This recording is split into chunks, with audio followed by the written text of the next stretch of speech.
90 రోజుల కోర్సు పూర్తి చేస్తే చాలు 100% ప్లేస్మెంట్ సపోర్ట్ తో సాఫ్ట్వేర్ జాబ్ మీ సొంతం. వెంటనే కోడ్ జ్ఞాన్ డెస్టినేషన్ ని సంప్రదించండి.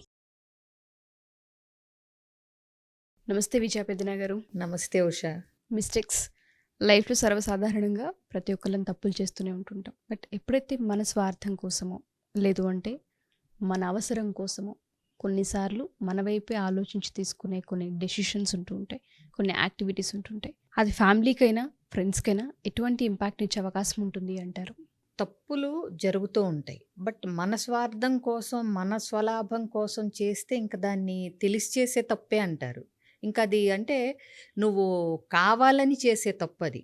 అందులోనే నువ్వు దానికి పేరు చెప్పేసావు స్వార్థం అని చెప్పి. అంటే నీ లాభం ఇతరులకు నష్టం లేకుండా నువ్వు చూసుకుంటంలో తప్పు లేదు.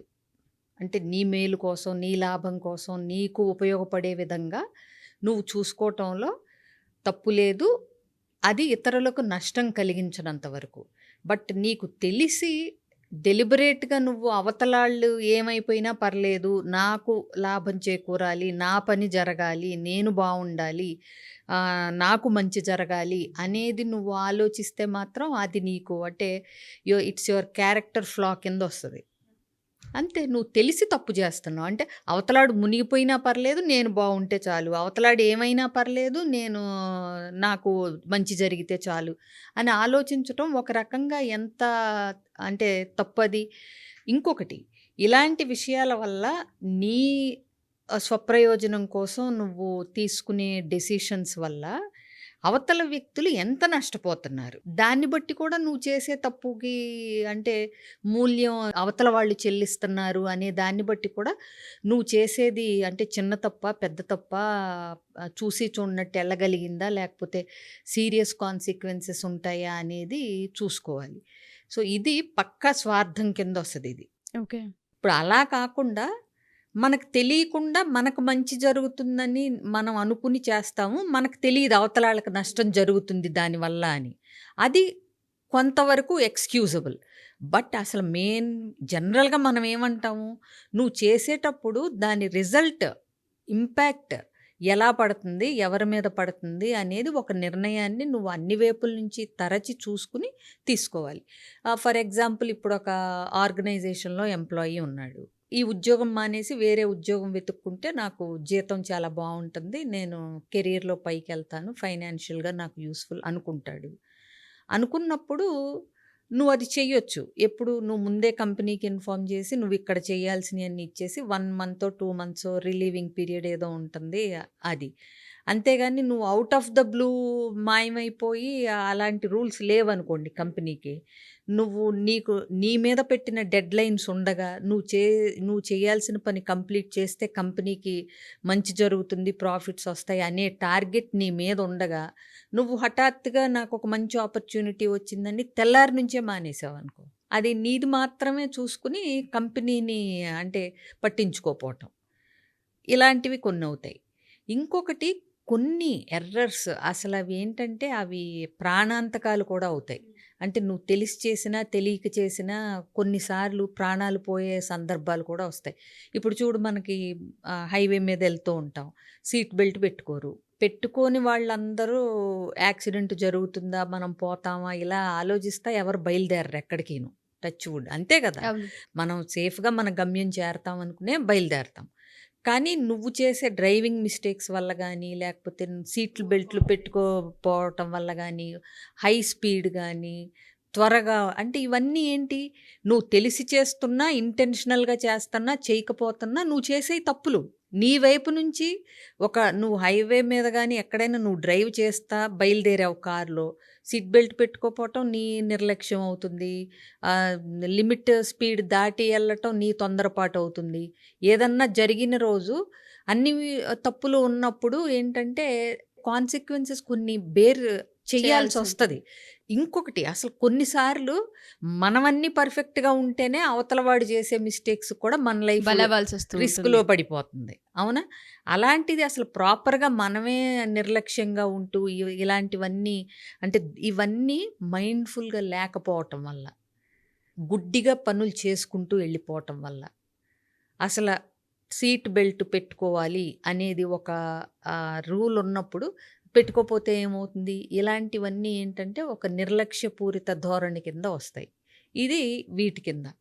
అలాగే స్టూడెంట్స్ అయితే చదువుకునేటప్పుడు మన బాధ్యత ఏంటి? మనం ఎందుకు కాలేజీలో జాయిన్ అయ్యాం? సో, నేనేమంటానంటే ఉషా, లైఫ్‌ని అందరూ ఎంజాయ్ జేయాలి. ఉన్నదొక్క జీవితం, చాలా చిన్న జీవితం. మనం సంతోషంగా ఉండాలి, జీవితాన్ని ఆస్వాదించాలి, ఎంజాయ్ చేయాలి. ఒక్కొక్క ఫేజ్‌లో ఆ ఎంజాయ్ చేయటానికి మీనింగ్స్ మారిపోతా ఉంటాయి. ఇప్పుడు ఒక స్టూడెంట్ అంటే క్లాస్ బంక్ కొట్టైనా సినిమాకెళ్తే దాన్ని ఎంజాయ్‌మెంట్ ఎంజాయ్మెంట్ అనుకుంటాడు. అనుకుంటాడు. అలా జీవితంలో ఎదుగుతున్న కొద్దీ, అలాగే వయసు పెరుగుతున్న కొద్దీ ఎంజాయ్‌మెంట్‌లకి డెఫినిషన్ మారిపోతా ఉంటది. కాకపోతే ఎవరికి వాళ్ళు, ఒక స్టూడెంట్ అయినా, ఒక యూత్ అయినా, రిలేషన్‌షిప్‌లో ఉన్నాళ్ళైనా, లేకపోతే ఆర్గనైజేషన్‌లో ఉన్నా, ఏ వయసులో ఉన్నా, ఏ జాబ్ చేస్తున్నా, ఎక్కడున్నా మనం చేయాల్సిన ప్రయారిటీ టాస్క్ ఏంటి అనేది గనక అది చేస్తూ నీ నీ అన్నీ నీకు కావాల్సిన ఎంజాయ్మెంట్స్ కానీ, అన్ని రకాలుగా ఆస్వాదించటం కానీ, అవన్నీ వెనక్కి అంటే సెకండరీగా పెట్టుకుంటూ వెళితే, సో మెయిన్ టాస్క్ అవుతుంది, వెనకలై కూడా బాగా జరుగుతూ ఉంటాయి, వెనకాల తర్వాతవి కూడా. అంటే ఇప్పుడు ఒక స్టూడెంట్ ఉన్నాడు, ముందు టాస్క్ ఏంటి?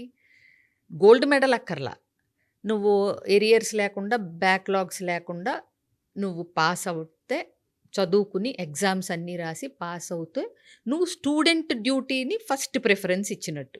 తర్వాత నువ్వు సినిమాలకే వెళ్తావో, షికార్లకే వెళ్తావో, ఫ్రెండ్స్తో టూర్లకే వెళ్తావో, ఏం చేస్తావో ఇవన్నీ మానాల్సిన పని లేదు. ఇది స్టూడెంట్ యొక్క టాస్క్. అలాగే ఒక వైఫ్ అండ్ హస్బెండ్ రిలేషన్షిప్, దాని గురించి మాట్లాడుతున్నావు అనుకో, నువ్వు ఫస్ట్ ప్రిఫరెన్స్ ఒకళ్ళకొకళ్ళు అంటే భార్య భర్తకి, భర్త భార్యకి ఇచ్చుకుంటూ, చెప్పేది జాగ్రత్తగా వింటూ, ఇద్దరూ ఒక టీం అన్నట్టు ఉంటూ, నువ్వు వేరే ఫ్రెండ్షిప్స్ అన్నీ కంటిన్యూ చేయొచ్చు. బట్ నీ ఫస్ట్ ప్రయారిటీ ఎవరికి ఉండాలి? నీ పార్ట్నర్కి ఉండాలి. సో భార్య భర్తలు అన్నాక వాళ్ళిద్దరూ, అది రిలేషన్షిప్లో. ఇలా ప్రతి దానిలో ప్రయారిటీ టాస్క్ ఏంటి, నువ్వు ఏ జాబ్లో ఉన్నావు, అంటే నువ్వు ఏ పని మీద ఉన్నావో దాని మీద దృష్టి ఉండాలి. నువ్వు ఒక ఆర్గనైజేషన్లో ఒక మేనేజర్ లెవెల్లో ఉన్నావు, నీ టాస్క్లు ఏంటి అనే దృష్టి పెట్టిన తర్వాత నీ ఫ్రీ టైము, అంటే ఆర్గనైజేషన్ నీకు ఇచ్చిన టార్గెట్ టాస్క్ కానీ ఏదన్నా ఈ డెడ్ లైన్ లోపల నువ్వు చెయ్యాలి అనేది ఉంటే, ఆ దానికి ప్రయారిటీ ఇస్తూ దాని గురించి ఆ విషయం సెట్ చేసుకున్నాక నువ్వు లీవ్ పెట్టుకుంటావో, ఇంట్లో కాలక్షేపం చేస్తావో, లేకపోతే ఏదన్నా చేసుకో. అంటే మిగతా లైఫ్ కూడా ఉంటుంది కదా అందరికీ. స్టూడెంట్‌కి పర్సనల్ లైఫ్ ఉంటుంది, వైఫ్ అండ్ హస్బెండ్‌కి పర్సనల్ స్పేస్ కావాలి, కెరీర్ ఉన్నాళ్ళకి ఫ్యామిలీ లైఫ్ ఉంటుంది, వర్క్ లైఫ్ బ్యాలెన్స్ ఉంటుంది. ఇట్లాంటివి మైండ్‌ఫుల్‌గా, అంటే బీయింగ్ ఇన్ ద ప్రెజెంట్, అంటే నువ్వు ఏ పని చేస్తున్నావో దాని మీద దృష్టి ఉండాలి. ఉంచి ఆ పని చేస్తూ ఫస్ట్ ప్రయారిటీ దానికి ఇస్తూ, మిగిలినవి వెనక్కి పెడుతున్నప్పుడు ఎర్రర్స్ అనేవి తక్కువ అవుతాయి. ఈ ఎర్రర్స్ వల్ల, ఈ తప్పిదాల వల్ల ఒక్కొక్కసారి చాలా తీవ్రమైన నష్టాలు జరిగిపోయి, ఇప్పుడు డ్రైవ్ చేస్తూ ఒక్క క్షణం కన్ను బ్లింక్ చేస్తే చాలు కదా. సో ఇలాంటివన్నీ జరగకుండా ఉండాలంటే నువ్వు పర్పస్ఫుల్గా, నువ్వు కాన్సిక్వెన్సెస్ని ఆలోచించి వాటిని అవాయిడ్ చేయగలగాలి. సో ఇది ఇప్పుడు ఇంటెన్షనల్‌గా చేసినా, అన్‌ఇంటెన్షనల్‌గా చేసినా కూడా తప్పులకి కొన్ని కాన్సిక్వెన్సెస్ ఉంటాయి. నువ్వు అన్నిసార్లు అన్నీ ఉండవు. ఇప్పుడు గ్యాస్ స్టవ్ ఆన్ చేసి మర్చిపోతాము, గ్యాస్ లీక్ అవుతుంది. ఇలాంటివి ఎన్ని చోట్ల మనం నిర్లక్ష్యం. అంటే ఏంటి? నీకు ఆ అవేర్‌నెస్, అది మర్చిపోకుండా ఉండగలగటం, ఇవన్నీ నీ బాధ్యతలో కూడా వస్తాయి. ఏదో చిన్న చిన్నగా కొంతసేపు స్టవ్ కట్టేయలేదు, పాలు పొంగుతున్నాయి అంటే అది వేరు. బట్ గ్యాస్ లీక్ అయిపోయేలాగా అవుతుంది అంటే అవి మనం, అంటే కొన్ని ఇంకా మనం రెస్పాన్సిబుల్గా, బాధ్యతగా ఉండి తీసుకోవాలి. సో కాబట్టి స్వార్థంగా ఆలోచించటం, నా వైపే అంటే నాకే మొత్తం మంచి జరగాలి అనుకోవటం, అది సెల్ఫిష్నెస్. నువ్వు క్వశ్చన్లోనే చెప్పేశావు, అది పక్కా స్వార్థం. అట్లా కాకుండా ఎదుటి వ్యక్తికి నష్టం జరగకుండా మనం బాగుపడాలనుకోవటం అది తప్పు కాదు. కాబట్టి చూసుకుని ఆ తప్పులు జరగకుండా, నీ వైపు నువ్వు స్వార్థపరుడుగా మిగిలిపోకుండా, మనం చేసే పని మనతో పాటు ఇంకో 10 మందికి ఉపయోగపడితే అది ఇంకా మహోన్నతం కదా. హయ్యర్ లెవెల్ ఆఫ్ ఇది మనం చేసే ఒక మెచ్యూరిటీ కానీ, ఆలోచన విధానం కానీ, ఒక పరిపక్వత, ఒక సెల్ఫ్ యాక్చువలైజేషన్కి వస్తున్నట్టు. ఇవన్నీ ఎప్పుడు వస్తాయంటే కొంచెం నిదానం, ఒక నిమిషం ఆగగలిగినప్పుడు. సో అదరా బదరా పరుగులు ఉరుకులు అవసరంలా.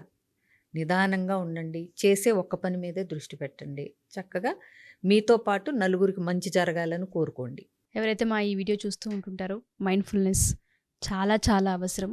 కొన్నిసార్లు మనకే ఎఫెక్ట్ జరగకపోయినా మన చుట్టూ ఉన్న వాళ్ళకి మన నెగ్లిజెన్సీ, మన గ్రాంటెడ్గా తీసుకోవడం, మన స్వార్థపూరిత ఆలోచనలు కొన్ని ఫ్యామిలీస్ని, కొంతమంది మనుషుల్ని, కొంతమంది ఉద్యోగాలని, కొంతమంది కెరియర్ని స్పాయిల్ చేస్తూ ఉంటుంటాయి. ఒక పని మీద ఎంత మైండ్ఫుల్గా ఉండాలి అన్నదే మా ఈ ఎపిసోడ్. డెఫినెట్గా ప్రతి ఒక్కరికి ఎపిసోడ్ హెల్ప్ అవుతుందని, చేసే ప్రతి పనిలోనూ మైండ్ఫుల్నెస్గా ఉంటారని కోరుకుంటున్నాం. ఎవరైనా సరే ఫర్దర్గా వీటికి సంబంధించిన క్లాసెస్ కనుక కావాలి అనుకున్నా, అంటే మాకు కొంచెం ఆలోచన విధానంలో దారి తప్పుతూ ఉంటుంటాం, అప్పుడప్పుడు జెలస్ ఫ్యాక్టర్స్ ఉంటుంటాయి, కొన్నిటిని మేము తెలుసుకోలేకపోతున్నాం, కెరీర్ గురించి ఏం అర్థం కావట్లేదు, లేదు అంటే కొన్ని హ్యాబిట్స్ మార్చుకోలేకపోతున్నాము అనేవేవో కొన్ని ఉంటూ ఉంటాయి. అటువంటి వాటిని కనుక మీరు ఫేస్ చేస్తూ డిప్రెషన్లో ఉన్నా, యాంగ్జైటీలో ఉన్నా, లేదా రిలేషన్షిప్కి సంబంధించి ఇబ్బందులు ఉన్నా విజయ పెద్దనగర్ డెఫినెట్గా కౌన్సిలింగ్ తీసుకుంటూ ఉంటారు.